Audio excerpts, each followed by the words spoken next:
sa pagsimba. Nagiging katawhan ng kanasuran, dagay ng iyang ngalan. Tanang adunay gininhawa, muday kong mosimba. Buhatong tanan alang kaniya, kay gibuhat niyang tanan alang sa ato. 1, 2, 3, go! Sayaw, sayaw ta. Sayaw sa pagiging, mabalo sa kalipay, magsadya ta kanunay, magdaig ta nga tinuray. Lukso ta, lukso na pinakakusog. Sige ilukso, tayo mo lukso, Dayon tang Ginoo.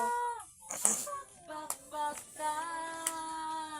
Pakpak na Lanog-lanog, sige nagsimba, nagipangita sa buwing Diyos.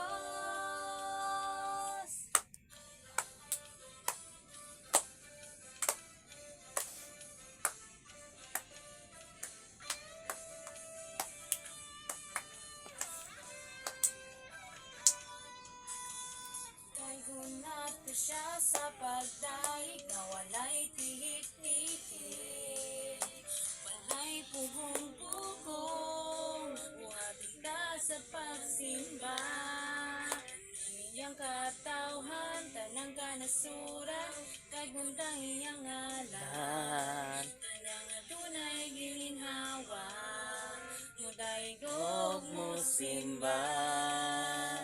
Kapuntang tanan nalang kaniya, kay gibuhat niyang tanan nalang sa ato. Tua, 1, 2, 3, go! Sayaw, sayaw ta.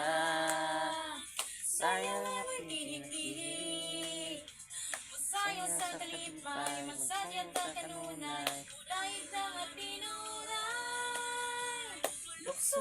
lukso ta.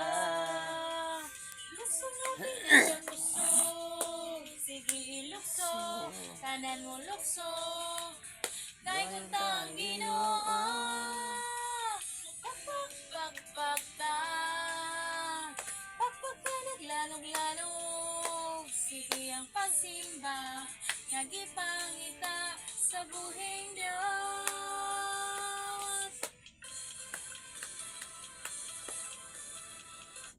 Ako na nga si Ate Ping sa opening prayer.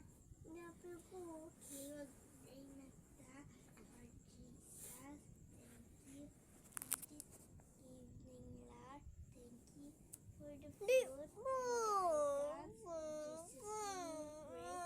Amen. The praise ate, yung hands, yung eyes. Makita diri sa akong verse din makita sa Salmo 23 ano. So karon na atay bago nga bago ta nga Bus. kung sa imong verse dapat explain nimo siya. Kasi mo nasabutan. Kay mao man ni atong verse, meaning ato ani siya nga ginadala-dala. Dapat kung atong ginadala-dala atong verse, meaning nakasabot kita sa atong verse, di ba? So ako ay Salmo 23 no, sa Jehovah akong mabalantay o walay makulang kanako. Ang Ginoo wala gayod nakulang kanako kay kanunay anaa siya sa akong kinabuhi, taliwala sa mga pagsulay, taliwala sa mga problema, taliwala sa kalawad-on apan ang Dios anaa gayod nakig-uban nga ri kanako busa wala koy angay nga kabalakan, wala koy angay nga dili ko walay rason nga dili ka ko mosimba mo dayeg kaniya kay kabalo ko ang Dios ana kanunay taliwala kanako mao na ang Jehovah. Si Jehovah is wala gyud wala gyud siya na wala kanako kundi anaa sa kanunay sa akong kinabuhi. Ano mag-verse explain? Ano verse Ate, next ate, what is your verse and explain it. Very simple lang. Isa-isa? Isa lang. Okay. Luke 18 verse 1. Always pray, never give up. Always pray and hindi mag-give up. Okay. Next. ate. Psalms 22:1. my zipper at not one. Mhm. Ito, Unsa imo explain na? boss. The Lord is my Sipod, unsa na shepherd? inspection. Magbalantay, O bantay God. bantay sa imo always. Oh, Okay. Papa. Okay, yes. Matthew 9 verse 37. The harvest is plenty, but the worker is few. Oh, ang pulong nagingon nga sa panahon nato karon, ang boss lang. nagingon gayud ang Ginoo nga daghan ang anihon. Apan jutay lamang ang mangangani.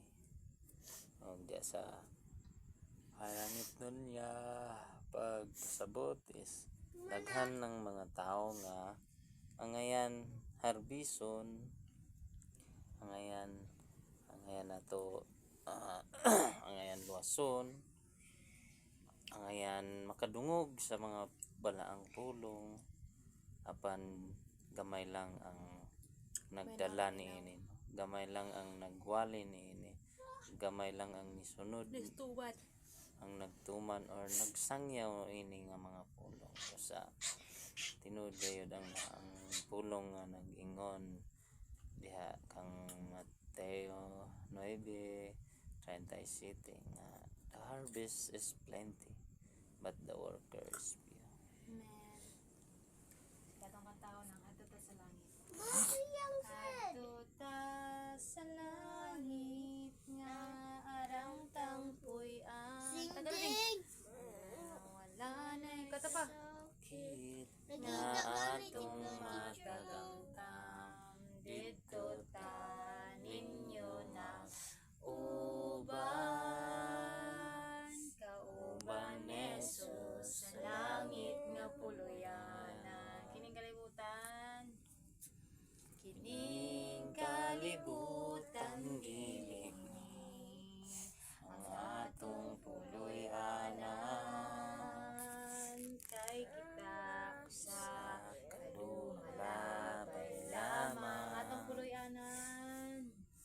Ang atong puloy-anan tuwa sa langit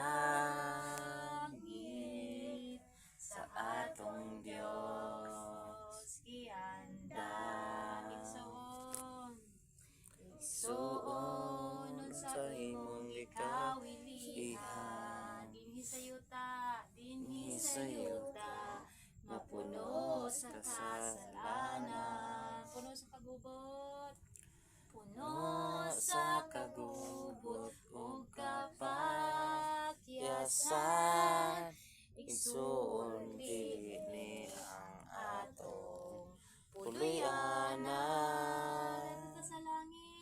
Adto adto ta sa langit na arang tangpuy-an diin wala nay kasakit nga atong matagamtam didto ta ninyo mag-uban kauban ni Jesus sa langit na puluyanan. Kauban ni Jesus sa langit nga puluyanan. Yes, Lord Jesus, we glorify your name. Hallelujah. Kumita na kita. Wampo kita. Ulit pa panak. Ginampo kita. Tayo pa yung atong mata. Ginoong Diyos. Salamat Lord. Salamat Ginoo. Pabiyong Ginoo God. Salamat sa imong presensya Ginoo sa among kinabuhi Ginoo. Nga nakakakanunay, nakikuban nga di kanamo Lord Jesus. Salamat Lord sa mga pagsulay, mga problema Ginoo nga nakakanamo tungod niini Ginoo mas manalig-on Lord ang among relasyon nga diha kanimo Ginoo. Salamat Lord sa pag-provide Lord sa among mga pangnanglanan sa matag adlaw. Salamat sa kaayuhan sa mga problema Ginoo God ikaw kanon nakikuban nga di kanamo Lord. Salamat Lord sa imong kaayog bisan pa sa akong bana Ginoo nga siya ang ulo sa panimalay Lord. Siya ang modelo sa among pamilya Ginoo Lord, panalangin niya siya Ginoo, tig-una siya Ginoo, tagalan Lord kada langit na niya kaalam Ginoo nga kini nga panimalay siya Ginoo ang mag-una nga mahimo siya Lord nga instrumento nga ri kanamo Lord Jesus, bisan pa ka Lord kanako Lord God, kahayag Ginoo sa panimalay Lord, panalangin niya ako Ginoo nga magpadayon maglig-on Lord ang akong kahayag nga ra kanimo Ginoo, nga aron makita Lord sa akong mga anak sila pingping na maki Ginoo ang kahayag na mong batunan nga ra kanimo Ginoo Lord, wala kami mahimo kung wala ikaw Lord God, tig-una Lord ang akong pagtuo nga ra kanimo Ginoo God. Lord Jesus, increase our faith to you Lord Jesus Christ.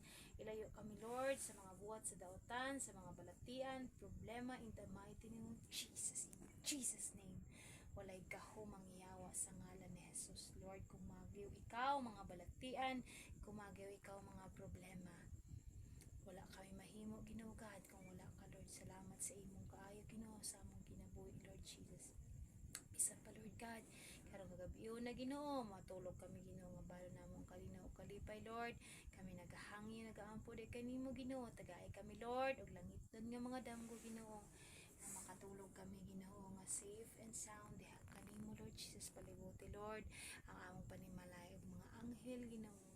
Lord, wala kay mahimo kung wala ikaw Lord God. Salamat sa imong dakong gugma nga ri kanamo Lord Jesus. Imong tanang dungog ug pagpasalamat iya lamang kanimo sa pangalan ni Kristo Jesus. Amen. Amen. Good night. Bye-bye. Bye-bye. Ate, good night.